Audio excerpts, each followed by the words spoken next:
Hello, everyone. Welcome back to a special edition of 3 News Now. I'm Stephanie Haney. It is Tuesday, September 29th. We are 5 weeks out from the presidential election happening on November 3rd. We are 6 days out from the Ohio voter registration deadline, and tonight is the first presidential debate happening right here in Cleveland between our current president, President Donald Trump, and the person challenging him for office, Democratic candidate Joe Biden.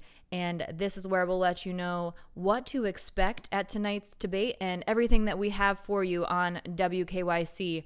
We have been giving you live updates in our WKYC debate live blog all day long. That's on WKYC.com and in our WKYC app. We've been following the candidates all day long from their first tweets this morning until when they got on their respective planes to head here to Ohio, landed here in Ohio, all the updates in between. We've also been bringing you updates from our 3 News team of Mark Namick, Rachel Polanski, and Drew Horansky, who are out in the field.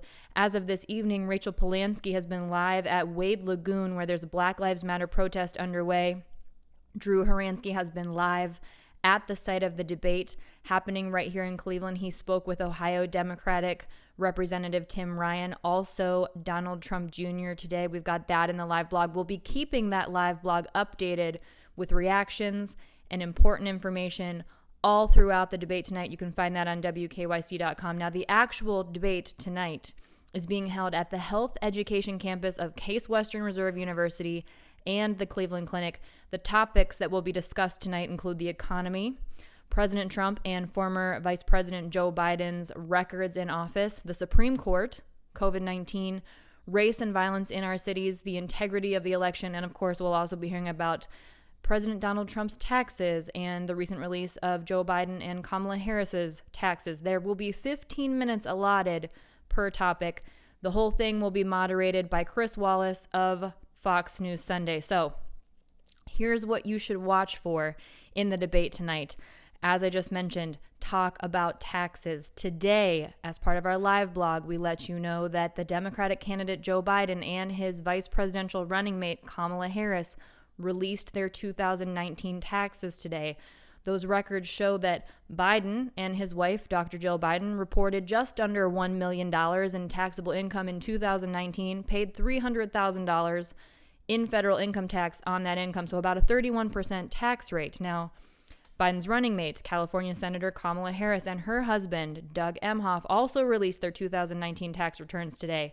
They paid over $1 million in personal income taxes and about $1.2 million in total federal taxes on over $3 million in taxable income. Now, the reason we're talking about this is because on Sunday, President Donald Trump's tax returns were obtained and a report was released by the New York Times, and that revealed that President Donald Trump did not pay any federal income tax in 11 of 18 years and paid just $750 in the 2016 and 2017 tax years after claiming millions of dollars of losses in business losses. Now, President Donald Trump responded to that. He said he did pay millions in taxes, but he was also entitled to credits and depreciation, as many Americans are. Another thing he talked about were debts that the New York Times reported on. He said that he actually does not have as much outstanding debt as they would have led people to believe in the report, because he says he has a lot of assets. So that will definitely be a topic of conversation tonight, so we can watch for that.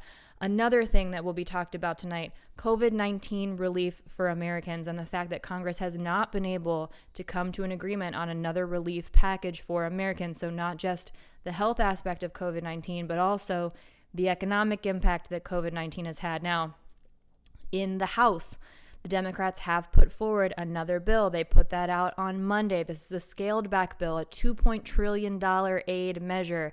Now, in the interim, while Congress hasn't been able to come to an agreement on this, President Donald Trump did put forth an order that would give $300 per week in the interim to Americans in place of that $600 per week federal unemployment boost that Americans were getting. Well, in this latest package from the House, they would reinstate that $600 per week. They would also send a second round of $1,200 direct payments to most individuals.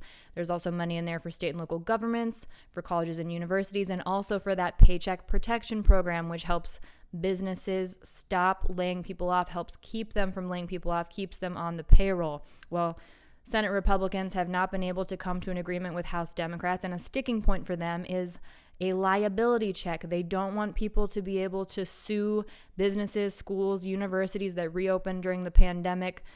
President Trump's administration has not been able to bridge the gap between the House controlled by the Democrats and the Senate controlled by the Republicans. So that will definitely be a topic of conversation tonight, what the president plans to do moving forward, what Joe Biden would do if he were in this situation. Another thing that you can expect to hear about tonight during the debate, the Supreme Court of the United States and the fact that Ruth Bader Ginsburg recently passed away and a replacement needs to be named, needs to be confirmed, needs to be appointed. Well, Joe Biden, the Democratic candidate, has said that the winner of the November 3rd election, whoever that might be, whether that is President Trump or whether that is Joe Biden, should be the person who nominates the person who will be appointed to replace Ruth Bader Ginsburg.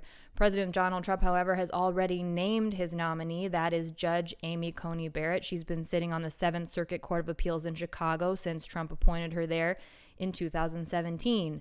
And President Donald Trump has said that it will be a quick process to move her forward to the Senate confirmation hearings point of this. And the Senate has the votes to confirm a nominee from President Donald Trump.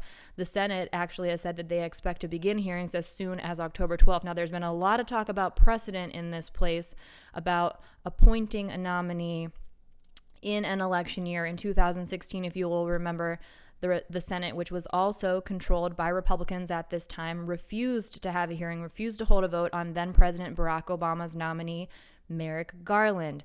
Now, many people have been pointing out the fact that when it's an election year and when the president is in power and is of the same party of the Senate, whoever is controlling the Senate, that more times than not, there has been a confirmation of that appointee. However, if you are talking about president, another thing to note that Biden may bring up is that there has never been a Supreme Court nominee appointed so close to an election and not after early voting had already begun in some states. So that will definitely be a topic of conversation tonight. Another thing you can expect to hear about tonight, election integrity, specifically mail-in voting. President Donald Trump has repeatedly made unsubstantiated claims about fraud related to mail-in voting. He has made a distinction between states that automatically send both requests for mail-in ballots and also official ballots to people, and states that make you request the application and also the actual mail-in ballot. Now, state officials say that they are not worried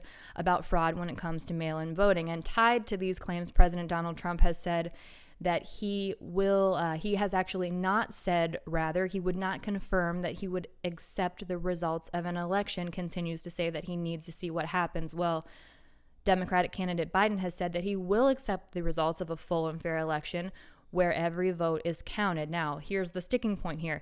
Deadlines that will come up because of the fact that mail-in voting is expected to be used so widely this year because of the COVID-19 pandemic concerns. So the issue of the deadlines is some states, like here in Ohio, you do not have to send your mail-in ballot back until the day before the election. Other states, you don't have to send your mail-in ballot back until the day of the election.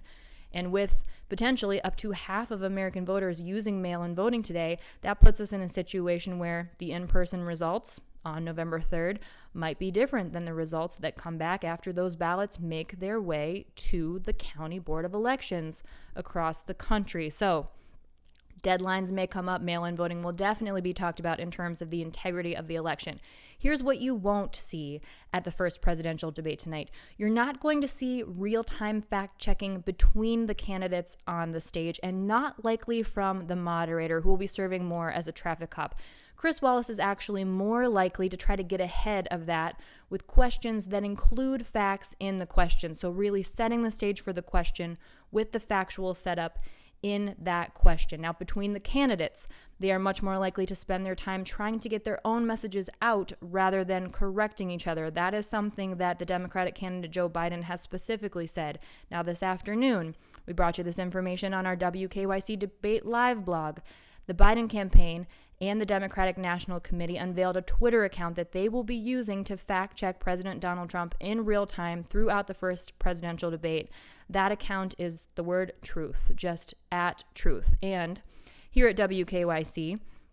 We will have a live verify fact-checking blog throughout the entire debate. That's on WKYC.com and our WKYC app. We'll have a whole team working on that, bringing you those real-time fact checks as the debate is going on tonight. Now, former Vice President Joe Biden will have two Northeast Ohioans as guests during the presidential debate tonight. One of them is Gurney Green, a small business owner from Cleveland Heights.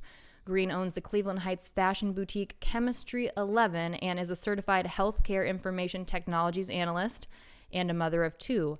Biden's second guest will be James Evanoff Jr., who is a service technician in Cleveland. Now, Evanoff has 8 years of seniority with United Steelworkers and also works at ArcelorMittal, which was recently acquired by Cleveland Cliffs. Biden will also have a third guest, not a Northeast Ohioan, but this is Kristen Urquiza. Kristen Urquiza is the woman who shared a very powerful story at the Democratic National Convention about losing her father to COVID-19 in Arizona. If you remember that powerful quote from Kristen Urquiza, she said that her father's only pre-existing condition was trusting Donald Trump, and for that he paid with his life, talking about how her father had listened to President Donald Trump talking about COVID-19 and was then believing that it was not a risk, went out, did contract COVID-19. Biden's campaign says that these debate night guests will represent the working families that he will fight for as president, and they highlight Donald Trump's failures to control the virus and save the economy, and how that hardworking Americans have been hurt and their lives and livelihoods have been hurt. We don't yet know who President Donald Trump's guests will be tonight. It is customary for the candidates to bring guests to the debates, and that may very well be a surprise tonight. Now, throughout the debate, we invite you to join the 3 News Zoom room for the duration of the debate. This will be hosted by 3 News' Tiffany Tarpley and also our Dave Dino DiNatale. And those two will be joined by 7 Northeast Ohioans, and the point here is to have a thoughtful, respectful discussion throughout the debate. So it will be 4 Ohioans who have said they plan to vote for Biden and 3 Ohioans who plan to vote for Trump. That will start at 9 p.m. It will go for the duration of the debate, and you'll be able to participate by watching, but those will be the only people who will be talking. So they've been pre-selected in order to have that thoughtful, respectful conversation. So everyone is invited to partake in that as well if you want to have a second or a third screen up while you're enjoying the presidential debate tonight here in Cleveland. It does start at 9 p.m. Here's what else we know. President Donald Trump will be asked the first question. There will be no opening statements tonight at the first presidential debate. There will also be no handshakes. We don't know if there will be any other kind of a greeting, if there will be an elbow bump or any such thing, but we do also know that they will be positioned far enough apart. There will be no masks at this presidential debate. They will be safely spread apart pursuant to COVID-19 regulations. There will also be a limited number of people in attendance, about 80 or 90 guests. Usually you'll see many more at these presidential debates. All of them will have been tested for COVID-19. In order to be in the audience, you need to have a negative COVID-19 test. And the Cleveland Clinic will serve as the health security advisor. Now, here's where you can watch the debate tonight. You can watch it on Channel 3 on WKYC. You can watch it on WKYC.com. You can watch it on our WKYC app, also on Facebook, and on our WKYC YouTube pages. Now, after the debate, I will be back here with you, recapping the big moments and bringing you our team's live fact-checking from that Verify Fact Check blog on this, the first presidential debate of election 2020, right here in the Cleveland. In the meantime, stay with WKYC for all things debate on TV and online, and I will see you back here shortly, everyone. I'm Stephanie Haney.